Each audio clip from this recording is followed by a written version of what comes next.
நீங்கள் பார்த்து கொண்டிருப்பது செய்திவாசி 24x7 நியூஸ் சேனல். இந்த சேனலை லைக் பண்ணுங்க, ஷேர் பண்ணுங்க, சப்ஸ்கிரைப் பண்ணுங்க.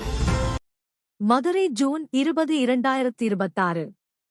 தமிழ்நாடு உயர்நிலை மற்றும் மேல்நிலைப்பள்ளி பட்டதாரி ஆசிரியர் கழகத்தின் சார்பாக 10 அம்ச கோரிக்கைகளை வலியுறுத்தி மாபெரும் ஆர்ப்பாட்டம் மதுரை மாவட்ட ஆட்சியர் அலுவலகத்தின் அருகில் உள்ள கள்ளர் சீரமைப்பு அலுவலக வளாகத்தில் நடைபெற்றது.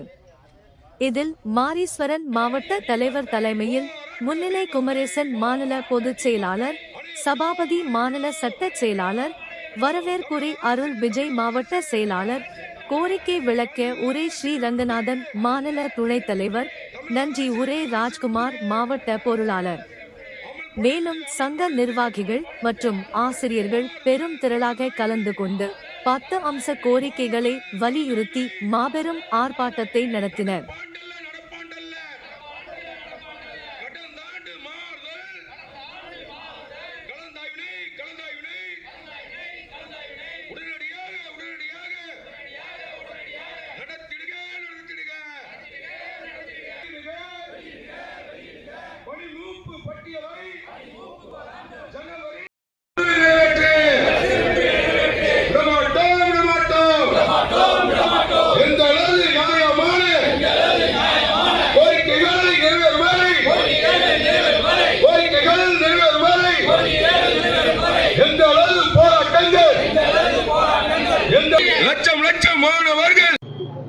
கள்ளர்பள்ளி கிளையின் சார்பாக ஒரு 10 அம்ச கோரிக்கை வலியுறுத்தி இன்றைக்கு மிகப்பெரிய மாபெரும் ஆர்ப்பாட்டம் நடைபெற்றுக் கொண்டிருக்கின்றது.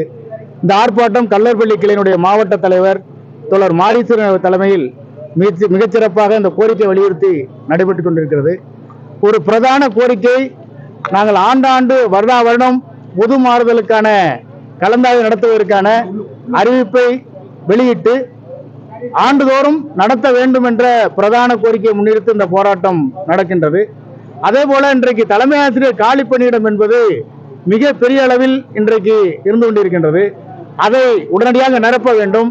அவ்வாறு நிரப்பாத பட்சத்தில் அருகாமை பள்ளி தலைமை ஆசிரியருக்கு பொறுப்பு கொடுப்பதை விட அந்த பள்ளியில் பணிபுரியக்கூடிய பட்டதாரி ஆசிரியர்களுக்கு அல்லது முதுகலை பட்டதாரி ஆசிரியர்களுக்கு அந்த பொறுப்பை வழங்க வேண்டும் என்பதையும், அதே போல இந்த துறையிலிருந்து இன்னொரு துறைக்கு செல்வதற்கோ அல்ல வேறொரு துறைக்கு வருவதற்கோ தடையின்மை சான்று பெறும் பொழுது அதற்கு ஒரு தொகையை நிர்ணயம் செய்து அந்த தடையின்மை சான்று வழங்குவதற்கு தொகை வழங்குவதற்கு மட்டும் வழங்குவதாக ஒரு குற்றச்சாட்டு இந்த அலுவலகத்தில் இருக்கிறது. அதை உடனடியாக தடுத்து நிறுத்த வேண்டும் என்பதுதான் கோரிக்கை. அடுத்து தமிழ்நாடு உயர்நிலை